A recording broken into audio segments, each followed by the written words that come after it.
Take a look at this stretch of the Florida Everglades. Sawgrass to the horizon, an airboat sliding across the shallows, alligators, wading birds. The famous river of grass. It's about as far from an oil field as anywhere in America. But push a few miles into the swamp, past the panther crossings and the cypress trees, and you find this. A working oil well, quietly pumping crude out of the ground in the middle of a national preserve. And it isn't the only one. Wells are scattered through the Big Cypress swamp, drawing oil from more than 2 miles beneath the Everglades. Some of them are reachable only by raised wooden planks and airboats. They've been pumping since 1943, and hardly anyone in Florida knows they're there. And a state the whole world pictures as beaches and theme parks has been quietly working its own buried oil field the whole time. So how did one of the last places you'd ever expect end up with oil wells hidden in a swamp? And why are people fighting in court right now over whether the Everglades gets drilled all over again?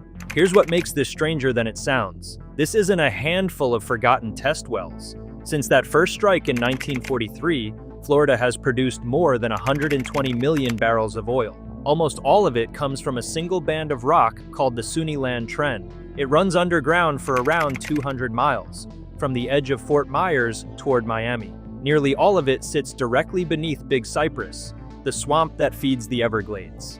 8 commercial oil fields have pumped from that trend. Some of the wells out here have had among the highest flow rates of any onshore wells in the whole country. This is real oil and real production, running under one of the most protected landscapes in America. And almost none of the millions of tourists who come every year for the alligators and the sunsets have any idea it's happening a few miles from the boardwalk. So how does a state this famous keep an oil field this quiet? To answer that, we have to go back to a man named Barron Collier. In the early 1920s, Collier was one of the richest men in America. He'd made his fortune selling advertising on streetcars. He took that money to Florida and bought up raw swampland in the southwest of the state. Around 1 1/3 million acres of it, more land than anyone else in Florida owned. To even open the place up, he'd bankrolled a highway blasted straight across the Everglades, the Tamiami Trail. Just about everyone thought he'd lost his mind. Collier was convinced there was oil underneath it. For 2 decades, he looked wrong. Wildcatters drilled dry hole after dry hole across the Panhandle and the swamps and came up with nothing. By 1941, the state was so desperate to start an oil industry that it made an offer, a $50,000 reward to anyone who could find the first commercial oil in Florida. 2 years later, on the land Collier bet everything on, Humble Oil drilled past 11,000 feet near a place called Sunniland, and they finally hit oil. The first well was no gusher. It trickled out around 20 barrels a day, but it proved there was oil under Florida, and that was enough. Humble took the $50,000 prize, added 10,000 of its own, and gave all of it to 2 Florida universities. Collier's swamp had turned out to be exactly what he swore it was. Humble Oil, by the way, would later change its name to Exxon. More fields followed, though Florida never gave its oil up easily. Sunoil drilled 34 straight dry holes and burned through $10 million before it finally struck the Felda field in 1964. And the Everglades wasn't even where Florida's biggest oil turned out to be. Far to the north, in the Panhandle near the Alabama line, a small town called Jay was sitting on the largest oil field the state would ever find. Exxon drilled it in 1970. The Jay field held more than 300 million barrels, and it pumped for decades, producing more oil on its own than every well in the Everglades combined. For a while, Tiny Jay, Florida, was one of the most productive oil spots in the entire country. At its peak in the late 1970s, Florida pulled more than 14,000 barrels a day out of the ground. So why is there oil under a swamp in the first place? It comes from a Florida that looked nothing like the one we know.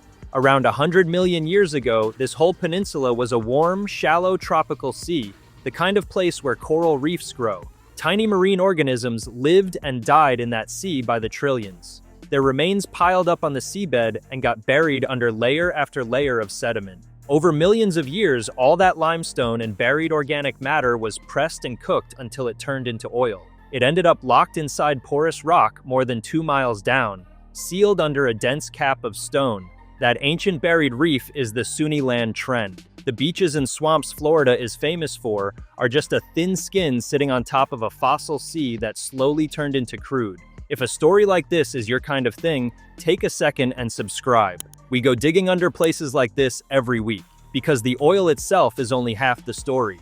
The real fight is over where they want to drill for it next. And that's where this stops being a quiet history lesson and turns into a war. When Big Cypress National Preserve was created in 1974, the first national preserve in the country, the Collier family handed the land to the government. But they held on to one thing: the mineral rights underneath, which means that inside a protected preserve set up to guard the water flowing into the Everglades, companies still have the legal right to pump oil, and they do. Two fields, Bear Island and Raccoon Point, sit right inside Big Cypress, pulling crude from below the swamp.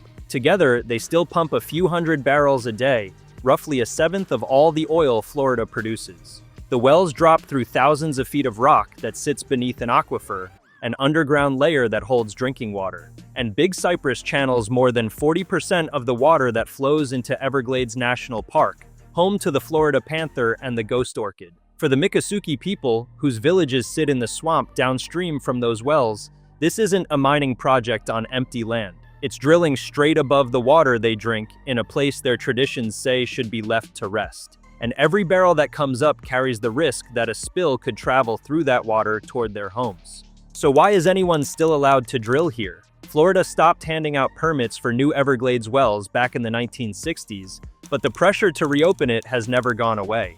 A few years ago, a Miami developer bought 20,000 acres of Everglades land in Broward County. He asked the state for permission to drill into the Sunniland Trend, arguing there could be up to 10 million barrels waiting underneath. The state environmental agency turned him down and called the land too sensitive. So he took Florida to court, and a state appeals court sided with the driller, ruling the Everglades wasn't automatically off limits. Around the same time, another company won approval to run seismic tests across Big Cypress. Crews are pounding the swamp to map the oil below, and the same horizontal drilling that transformed oil fields everywhere else has made this old, half-forgotten trend look worth chasing again. One recent horizontal well out here produced more than double what the company expected. But Floridians have fought oil harder than almost anyone, and they've got reasons. In 1979, the Exxon blowout in the Gulf smeared crude across Texas beaches. In 2010, Deepwater Horizon poured millions of barrels into the same waters. In a state that runs on tourism and clean coastline, the idea of a spill is close to unthinkable. None of this ever turned Florida into an oil giant. Even at its peak, the state produced a trickle next to Texas. Today, Florida pumps less than 0.1% of America's oil. The whole industry employs fewer than 1,000 people here. The real problem has always been the location. Florida's oil sits directly under the one landscape the state can least afford to disturb, the water that keeps the Everglades alive. Because the real question hanging over Florida isn't whether there's oil. We know there is, and we know almost exactly where it sits. The question is what happens next. On one side is a fossil sea full of crude, worth real money, suddenly reachable again with new technology. On the other side is the Everglades, the drinking water for millions of people, and one of the most fragile places left in the country. Florida has quietly pulled oil out of its swamps for more than 80 years and hardly anyone ever noticed. But the ground has given up only a fraction of what geologists believe is still down there. Whether the rest of it stays buried or whether the wells push deeper into the Everglades is being decided in courtrooms right now. A state the whole world pictures as beaches and theme parks is sitting on a hidden oil field, and how it chooses to handle it could change everything about the water Florida depends on to survive.